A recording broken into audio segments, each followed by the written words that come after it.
अस्सलामुअलैकुम नाजरीन।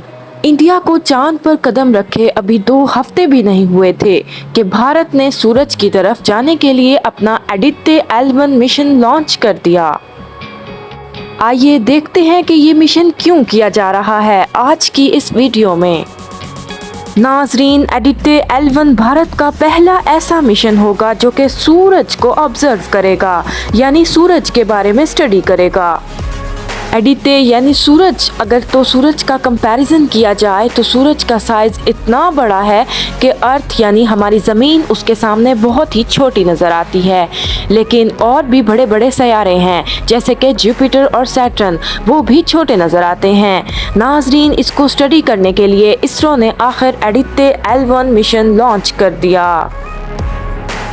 ये इंडिया का पहला ऐसा स्पेस मिशन होगा जो कि सूरज को ऑब्जर्व करेगा, यानी चंद्रयान 3 की कामयाबी के बाद अब सूरज के बारे में स्टडी की जाएगी। ज़मीन पर जो कुछ भी रोशनी आती है वो सूरज से ही मिलती है। हमारी तमाम खुराक जो हम इस्तेमाल करते हैं, अगर सूरज ना हो तो खाने के लिए कुछ भी ग्रो नहीं करेगा और इंसान मर जाएंगे। लेकिन दूसरी तरफ सूरज के आसपास बहुत से खतरात भी हैं जिनको हम रिस्क फ्रॉम द सन भी कहते हैं, जिनका स्टडी करना बहुत ज़रूरी हो गया है।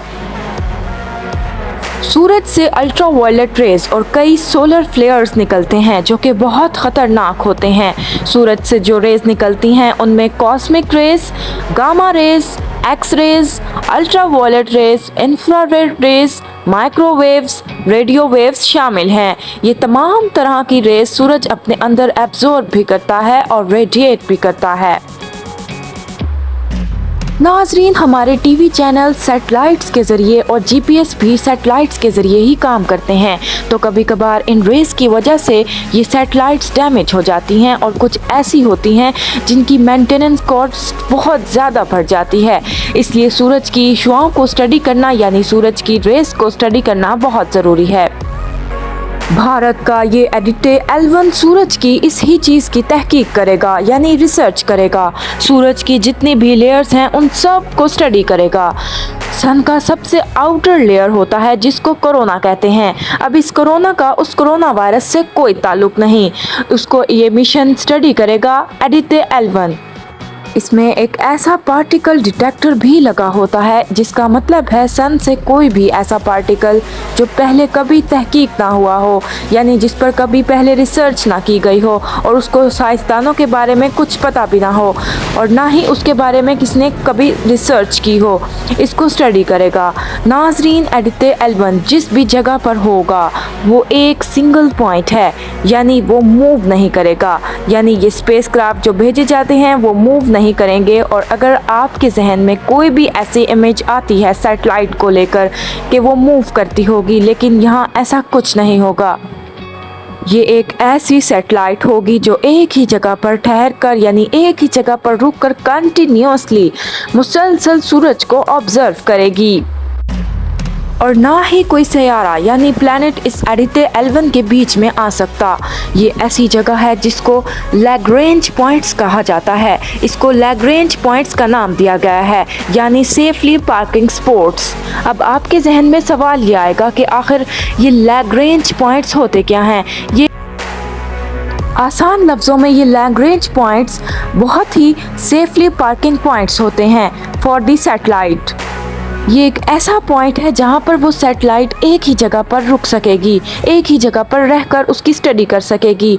और अगर आदित्य L1 सन के बहुत करीब आ गया तो सूरज इसको अपने ग्रेविटी से अट्रैक्ट कर लेगा, यानी अपनी मकनातीसी कुव्वत से अट्रैक्ट कर लेगा, तो वो उसी लम्हे क्रैश हो जाएगा यानी तबाह हो जाएगा। हमारी स्पेस में 5 किस्म के लैग्रेंज पॉइंट्स होते हैं।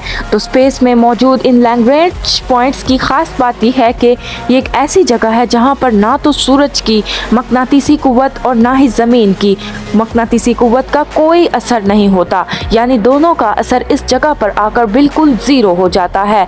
इन दोनों सैयारों के खिंचाव की वजह से इससे एक ऐसा पॉइंट मिलता है जहाँ स्पेसक्राफ्ट बिल्कुल आराम से ठहर सकता है, जिनको हम लैग्रेंज पॉइंट्स कहते हैं।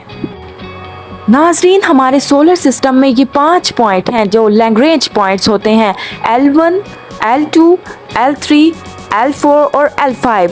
तो इनमें एडिटे L1 की जगह पर जाकर रुकेगा। इस वजह से ही इस मिशन का नाम एडिटे L1 रखा गया।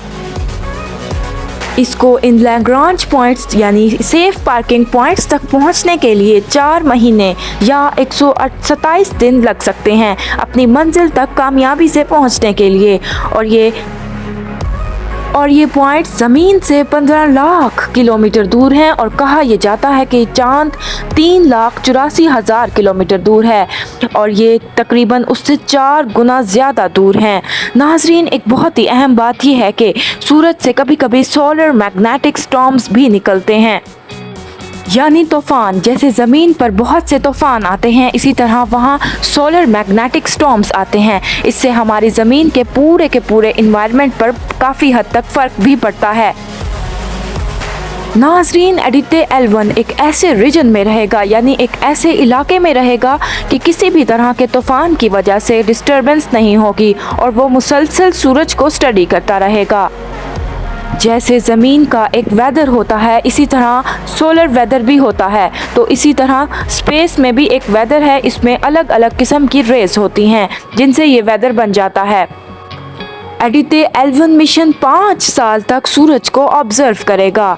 इस मिशन पर 2008 से काम चल रहा है। इसकी एक कमेटी है जो इस पर काम कर रही है और इसके काम के लिए 3 से 4 करोड़ का बजट इसके एक्सपेरिमेंट्स के लिए दिया गया था। फिर वक्त के साथ साथ इसमें बहुत सारी डेवलपमेंट्स और इम्प्रूवमेंट्स की जाती रहीं और इसका फाइनल नेम एडिटे L1 तय किया गया। फिर ये बनकर मुकम्मल तैयार हुआ और लॉन्च कर दिया गया। नाजरीन, सूरज का मैग्नेटिक स्टॉर्म बहुत ही ख़तरनाक होता है। इससे स्पेसक्राफ्ट भी डैमेज हो सकते हैं। इसलिए सब कुछ मद्देनज़र रखते हुए इसमें एडवांस टेक्नोलॉजीज़ का इस्तेमाल किया गया है ताकि अगर कोई तूफ़ान आता भी है तो इससे हमारी सैटेलाइट्स को कोई मसला ना हो। सूरज से जो भी चीज़ें रिलीज़ होती हैं ज़मीन को कैसे असरअंदाज करती हैं इन शॉर्ट टर्म और इन लॉन्ग टर्म, इस सब कुछ की अंडरस्टैंडिंग के लिए ना नासा को मालूम है और ना ही यूरोपियन यूनियन स्पेस को, क्योंकि अभी इसी पर काम होना बाकी है। और एडिटे L1 भी इसी डाटा कलेक्शन के लिए है जो कि सन से कुछ भी निकलता है, चाहे वो इनविजिबल है या विजिबल, इन सब को जानने में काफ़ी मददगार साबित होगा। और ये मिशन जिस जगह पर होगा, यानी ये सैटेलाइट्स जिस जगह पर होंगी, इसको अनइरप्टेड व्यू भी कहते हैं। जैसे इंटरनेट को एडवर्टाइजमेंट करने के लिए अक्सर अनइरप्टेड एक्सपीरियंस कहा जाता है, इसी तरह इसको अनइरप्टेड व्यू का टैग किया गया है। नाजरीन, कुछ और सैटेलाइट सोलर प्रोब के नाम से पहले ही सूरज के आउटर मोस्ट लेयर को यानी कोरोना को स्टडी करती हैं और ये 7 लाख फी घंटा की रफ्तार से सूरज के आसपास स्टडी करती हैं, यानी सूरज के आसपास ट्रैवल करती हैं। इस किस्म की सैटेलाइट्स 2018 में लॉन्च हुई थी, इसलिए ये fastest object build by humans हैं। बिल्कुल इसी तरह एडिटे L1 भारत का ये मिशन होगा, लेकिन ये सोलर प्रोब सूरज के बहुत करीब होते हैं जिससे इसकी स्टडी की जाती है। बट ये इंडिया का मिशन लैग्रेंज पॉइंट पर होगा जो कि सूरज से अभी थोड़ा दूर है। नाजरीन, आने वाले वक्त में इस तरह के मिशन किए जाएंगे जिसमें सूरज के करीब जाया जाएगा और बहुत करीब से स्टडी की जाएगी। बहुत सी इंटरेस्टिंग और नई मालूमाती वीडियोस के लिए चैनल को सब्सक्राइब कीजिए।